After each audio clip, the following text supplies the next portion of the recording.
کراچی میں ہونے والی دہشت گردی اور ٹارگٹ کلنگ سے کون واقف نہیں؟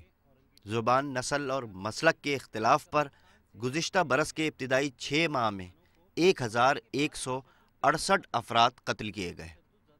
عام شہریوں کی یقیناً اس بات میں دلچسپی ہوگی کہ ان افسوسناک وارداتوں میں زیادہ کون سا اسلحہ استعمال کیا گیا تھا۔ اب ایک پسٹل ہے کراچی کے اندر جو سب سے زیادہ دہشت گردی میں استعمال ہو رہا ہے، CF-98 ہے۔ اچھا پسٹل ہے، سستی قیمت میں، اور وہ دہشت گردوں کے پاس بھی بہت زیادہ ہے۔ کلاشنکوف تو اب ریئر یوز ہوتی ہے کیونکہ اس کو کیری کرنا اور پھر لے جانا، اس سے اچھے ویپن آپ چھوٹے آ گئے ہیں تو اس لیے اس کو زیادہ یوز کرتے ہیں۔ کیونکہ ابھی یہ کلاشنکوف کی جو جیسے کلاشنکوف سنگل چلتی ہے تو اس میں بھی سنگل ہے، کلاشنکوف برسٹڈ ہے تو یہ بھی برسٹڈ ہے۔ کراچی کی ان وارداتوں میں زیادہ تر غیر ملکی اور وہ ملکی اسلحہ استعمال کیا گیا جو غیر ملکی اسلحے کے ٹکر پر بنایا گیا تھا۔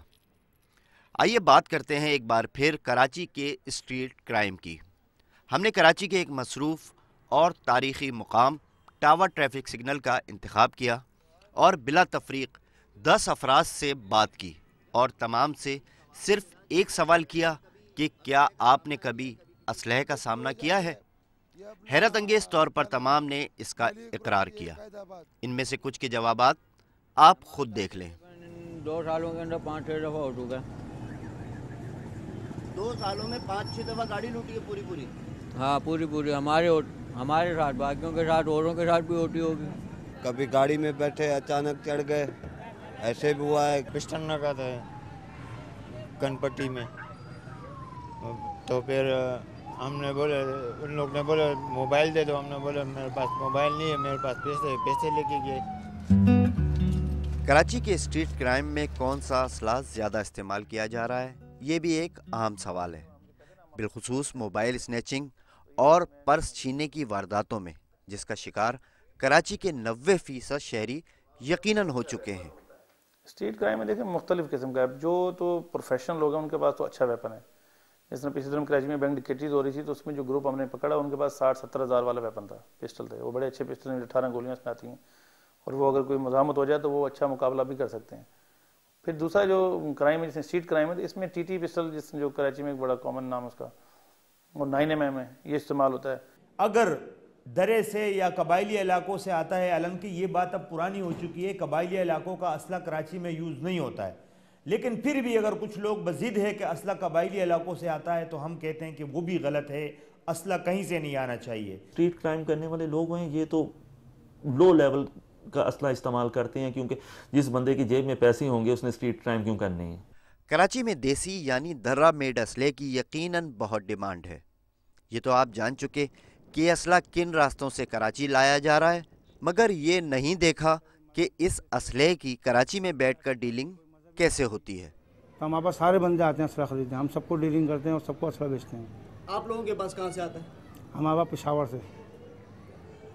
پشاور سے یا یہاں پہنچایا جاتا ہے، آپ خود لے کے آتے ہیں؟ نہیں، ہمارے پاس یہاں پر اسلحہ گاڑیوں میں آتا ہے۔ ڈیلنگ کیسے ہوتی ہے؟ ٹیلی فون پہ؟ نہیں، کوڈ ورک میں، پرچی کے اوپر۔ کیا مطلب؟ جیسے کپڑے کے 2 ٹکڑے ہوتے ہیں، ایک ٹکڑا ہمارے پاس ہوتا ہے اور ایک ٹکڑا ڈیلر کے پاس ہوتا ہے پشاور میں، تو ہم لوگ یہاں سے آرڈر دے دیتے ہیں، وہاں سے جب یہاں پر کراچی میں ویپن ہمارے پاس اترتا ہے تو ہم اپنا کپڑا اور ان کا کپڑا ملاتے ہیں۔ جسے اسلحہ خریدنا ہوتا ہے اس کے پاس نمبر ہوتا ہے اس آدمی کا جو وہاں سے دیتا ہے، اوپر سے جو دیتا ہے اس کے ساتھ ان کا رابطہ ہوتا ہے، وہ نمبر دیتے ہیں بس کے ڈرائیور کو، اس آدمی کا، وہ بس کے ڈرائیور کو اس آدمی کا نمبر دیتے ہیں، وہ اس کو کال کرتا ہے، وہ بس کا ڈرائیور اس کو جو جگہ بتاتا ہے اس جگہ پہ اس کو ڈلیوری دے دیتے ہیں۔ پیسے کس طرح دیتے ہیں؟ پیسے نقد میں بھی دیتے ہیں، جیسے جان پہچان ہوتی ہے تو ادھاری میں بھی دے دیتے ہیں۔ دیکھو بھائی جان، یہ اسلحہ انہوں نے بسوں میں ان جگہوں پہ خفیہ خانے بنائے ہوئے ہیں، وہ خفیہ خانوں میں چھپاتے ہیں، جیسے ہی انفارمیشن ہوتی ہے نا، صرف یہ انفارمیشن پہ پکڑا جا سکتا ہے۔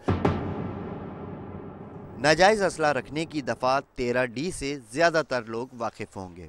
آج کل اس الزام میں ملوث افراد کے ساتھ کیا ہو رہا ہے یہ دیکھتے ہیں، مگر پہلے جانتے ہیں کہ پرانے وقتوں میں عدالتیں 13D کو کیسے دیکھتی تھیں۔ ایک وقت بڑا اچھا آیا تھا جب کراچی میں ہوتی تھیں STA کورٹیں، اسپیشل ٹرائل ایکٹیو اس کے کورٹس ہوتی تھی، اس میں یہ تھا کہ پسٹل کی 6 مہینے تک اور کلاشنکوف کی 1 سال تک بیل نہیں ہو رہی تھی۔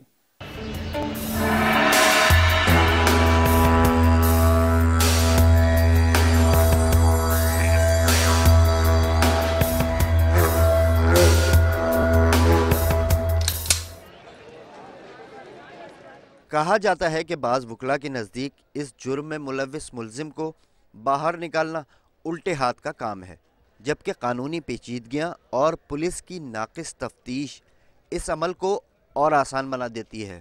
13D 13E کوئی بھی اگر کوئی ایک ویپن پکڑا گیا اور پولیس والے اس کو لے کے آتے ہیں تو 80% کیس جو ہے تھانے میں خراب ہو جاتا ہے۔ اس کی وجہ ہے کہ پولیس جو ہے اول تو اگر پکڑا ایک آئیو نے، اور اکثر انٹری جو ہے نا SHO خود دلوائے گا اپنی۔ بیل تو میرے خیال میں 50,000 میں 50,000 تک بیل ہو جاتی ہے۔ وکیل کی اپنی میرے خیال چھوٹی موٹی فیس ہوتی ہے، اس میں 20-25,000 اور 20-25,000 50,000 کی آپ چھوٹی دکھوا دیتے ہیں، مجسٹریٹ پہ بھی ڈیپینڈ کرتا ہے وہ کتنی چیز چھوٹی لے رہے ہیں، اور آپ باہر آ جاتے ہیں۔ تفتیش جو ہے نا وہ زیادہ تر ڈیفیکٹو ہوتی ہے، لہٰذا اس گراؤنڈ پر بھی جو ہے نا ان کو بیل مل جاتی ہے۔ کیا واقعی پولیس کے کسی تفتیشی افسر کے قلم میں اتنی طاقت ہے کہ FIR کے اندراج کے بعد بھی کسی اصل ملزم کو بے قصور ظاہر کر دے؟ ہمارا سسٹم آف کرمنل جسٹس ہے، اس میں بہت ساری چیزیں امپروو ہونے والی تو ہیں۔ اب اس میں ظاہر ہے اس سسٹم میں تھوڑے لوپ ہولز بھی ہیں، اور یہ ضروری نہیں کہ عدالتیں ہی قصوروار ہوں، بعض دفعہ ہم لوگ بھی قصوروار ہوتے ہیں، ہم لوگ پیروی نہیں کرتے، کیس بنا دیتے ہیں، لیکن ہمارے IO جا کے پراپر جا کے اپنا ایویڈنس ریکارڈ نہیں کراتے، یا کیس ایسے کمزور طریقے سے بن گیا، یعنی آپ نے کسی کو 13D میں پکڑا تو بجائے اس کے کہ جیسے لا کی ریکوائرمنٹ ہوتی ہے، اگر آپ کوئی سویلین گواہ رکھیں گے تو وہ کیس زیادہ اسٹرانگ بنتا ہے۔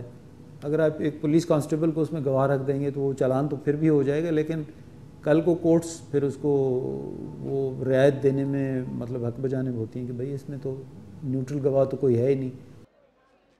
ڈاکو تو اصل ہو مگر وہ گرفتاری کے وقت مسلح نہ ہو، اور اسے زیادہ سے زیادہ عرصہ معاشرے سے دور رکھنا بھی مقصود ہو، تو اس کا پولیس کے پاس کیا چارہ ہے؟ سینئر تفتیش کار راجہ عمر خطاب نے دہشت گردی کے متعدد اہم کیسز کو حل کیا ہے۔ آئیے جانتے ہیں کہ عام طور پر ایسی صورتحال میں پولیس کیا کرتی ہے۔ مجھے بھی تو آخر اس ملزم کو کسی کنارے لگانا نا۔ میں اگر مثال دیتا ہوں، اگر 25 وارداتوں والا اگر میں نے اس کو 1 مہینے کے لیے بند کر دیا ہے، بقول آپ کے کہ میں نے کسی اور کا ویپن اس پہ ڈال دیا، اگر میں نے اس کو 1 مہینے کے لیے بند کیا تو آپ یہ سمجھ لیں کہ 1 مہینے میں اس نے اگر 4 ڈکیتیاں کرنی تھیں تو 4 ڈکیتیاں نہیں ہوئیں۔ عام تاثر ہے کہ کراچی اس وقت اسلحے کی سب سے بڑی منڈی ہے، اور جس کی ایک بڑی وجہ سیاسی اور مذہبی جماعتوں کے درمیان جاری چپقلش، گینگ وار، اسٹریٹ کرائم اور دہشت گردی ہے۔ بعض لوگوں کے مطابق اب پنجاب بالخصوص لاہور میں بھی اسلحے کا رجحان تیزی سے بڑھ رہا ہے، مگر اسلحہ ڈیلر ایسوسی ایشن کے رہنما اس سے اختلاف کرتے ہیں۔ ان کے مطابق کراچی اسلحے میں نمبر 1 ہے۔ کراچی کے اندر آپ کو اسرائیلی ساختہ اسلحہ بھی ملتا ہے، آپ کو روسی ساختہ بھی ملتا ہے، کراچی کے اندر آپ کو دیسی ساختہ اسلحہ بھی ملتا ہے۔ ایک بار پھر بات کریں غیر قانونی اسلحے کی۔ سابقہ ادوار میں کراچی کو غیر قانونی اسلحے سے پاک کرنے کے لیے 3 بار انسداد اسلحہ مہم شروع کی گئی، مگر ہر بار اسے ناکامی کا سامنا کرنا پڑا۔ چند پرامن شہریوں نے باپ دادا کے وقت سے رکھا یا کچھ نے زنگ آلود پرانا اسلحہ پولیس کے خوف سے جمع کرا دیا، مگر یہ تعداد آٹے میں نمک سے بھی شاید کم تھی۔ سٹیزن پولیس لائزن کمیٹی یعنی CPLC کے بانی رکن جمیل یوسف ان میں سے ایک کارروائی میں حکومت کے مشیر تھے۔ آئیے ان سے اس ناکامی کی وجہ جانتے ہیں۔ پالیسی میں جو میرا پروپوزل تھا، میں بھی کمیٹی کا ممبر تھا، وہ یہ تھا کہ جو بھی اسلحہ سرنڈر کرے آپ اس کے پیسے سے اس سے خریدیں۔ آپ کے پاس گورنمنٹ کے پاس پیسہ نہیں ہے تو پرائس لسٹ بنا دیں ویپنز کا، اوکے، اور اس کو آپ گورنمنٹ ٹریجری بانڈز دے دیں 5 سال 7 سال 10 سال کا with slight amount of interest and all that. ورنہ میرے پاس اگر انلیگل کلاشنکوف ہے ₹1,00,000 کی یا 1,25,000 کی یا 2,00,000 کی، میں آپ کو سرنڈر کیوں کروں گا؟ اپنے آپ کو آئیڈینٹیفائی کروں کہ میں انلیگل ویپن رکھتا تھا، اپنا نام بنواؤں تھانے میں، نہیں پھنسنے والا بھی پھنسوں۔ مجھے ڈر لگتا ہے رکھنے کو تو میں دریا میں پھینک دوں، میں سرنڈر کیوں کروں گا؟ غیر قانونی اسلحے کی برآمدگی کی تمام کوششیں ناکام رہیں۔ اب یہ سوال پیدا ہوتا ہے کہ شہر میں اسلحہ تو بہت موجود ہے اور اس کا استعمال بھی ہے، مگر ان کی گولیاں یا ایمونیشن کا مستقل بندوبست کرنا ہوگا۔ بعض لوگوں کا کہنا ہے کہ کراچی میں گولیوں کا حصول کوئی مشکل کام نہیں۔ اگر آپ کی دکاندار سے سیٹنگ ہے تو وہ آپ کو بغیر لائسنس کے بھی جتنی چاہے بلٹس لے لو اس سے آپ کو دے دے گا۔ ایک پسٹل تو آپ نے خرید لیا، لیکن سینکڑوں ہزاروں گولیاں آپ خرید رہے ہیں اس کے اوپر چلانے کے لیے، وہ اصل ایشو ہے۔ درہ آدم خیل اور دیگر آزاد قبائلی علاقوں میں اسلحہ تو ہر قسم کا بنتا ہے، مگر اس کی کوالٹی کیسی ہوتی ہے یہ کوئی اسلحہ ڈیلر یا اس کاروبار سے منسلک شخص ہی بہتر بتا سکتا ہے۔ پہلے جانتے ہیں پشاور کے قانونی اسلحہ ڈیلر سے، اور پھر بات کریں گے لاہور میں کاروبار کرنے والے اسلحہ ڈیلرز کی نمائندہ تنظیم کے چیئرمین چودھری فرحان انور سے۔ یہ اس میں تقریباً 3 بندوقوں کا یہ کمبینیشن ہے۔ اگر آپ اس کے بیرل وائز سے دیکھ لیں، جس طرح مطلب امریکی M4 جو مطلب بندوق ہے، جو مطلب رائفل ہے، تو اس ڈیزائن کا مطلب اس کا جو آگے کا مطلب ہیڈ ہے یہ بنا ہوا ہے۔ پھر اگر آپ اس کے بیک سائڈ پہ آ جائے تو بیک سائڈ اس کا اس طرح ہے کہ جس طرح آٹے میں مشین یا زیادہ تر مطلب وہ پشتو میں ہم یعنی کہ اس کو جو مطلب 65 mm کا مشین کہلاتے ہیں، یا مطلب اس جیسے اس کا مطلب یہ پیچھے کا مطلب جو سائڈ ہے یہ بنا ہوتا ہے۔ پھر آپ اس کے درمیان کے سائڈ کو دیکھیں باڈی وائز سے، اس کی باڈی وائز اور نیچے میگزین تک یعنی کہ جتنا اس کا سسٹم ہے تقریباً یہ AK-47 جیسے ہے۔ درہ آدم خیل علاقہ غیر کے اندر ہے اور اس کے اسلحے کی کوالٹی کافی لو ہے، کیونکہ وہاں میٹیریل ہی نہیں ہے۔ سب سے پہلے ویپنری کے اندر میٹیریل کی ضرورت ہوتی ہے، تو ہماری بدقسمتی یہ ہے کہ درے کے اندر بہت اچھے کاریگر موجود ہیں، لیکن ان کے پاس میٹیریل نہیں ہے۔ میٹیریل اچھا نہیں ہوگا تو کیا بنے گا؟ ملک میں جرائم اور دہشت گردی اور عوام میں عدم تحفظ بڑھ رہا ہے۔ شاید یہی وجہ ہے کہ عام شہری آج اسلحہ ساتھ لے کر چلنے پر مجبور ہیں۔ عام آدمی تک پاکستان میں اسلحے کی رسائی مشکل عمل ہے۔ یہی وجہ ہے کہ غیر سیاسی لوگوں کو بھی سیاسی جماعتوں کا سہارا لینا پڑتا ہے۔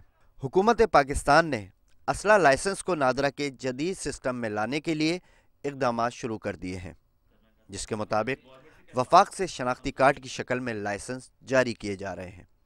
مگر سوال یہ پیدا ہوتا ہے کہ اس کارڈ پر جاری ہونے والی گولیوں کا ریکارڈ کس طرح مینٹین کیا جائے گا؟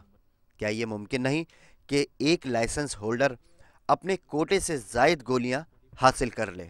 جہاں سے دیوار کو بینڈ بنتا ہے about 25 ڈگری کا، وہاں سے یہ کراس کر کے اندر آئے۔ جس طرح حکومت اور قانون نافذ کرنے والے اداروں کے لیے اسٹریٹ کرائم، دہشت گردی اور معاشرے سے عدم توازن ختم کرنا مشکل ہے، اسی طرح ناجائز اسلحے کا بھی معاملہ ہے۔ ایسے میں بعض لوگوں کا مطالبہ ہے کہ ہر اس شہری کو لائسنس بنوانے اور اپنی حفاظت کے لیے اسلحہ رکھنے کا حق حاصل ہونا چاہیے جسے پولیس کلیئر قرار دے دے۔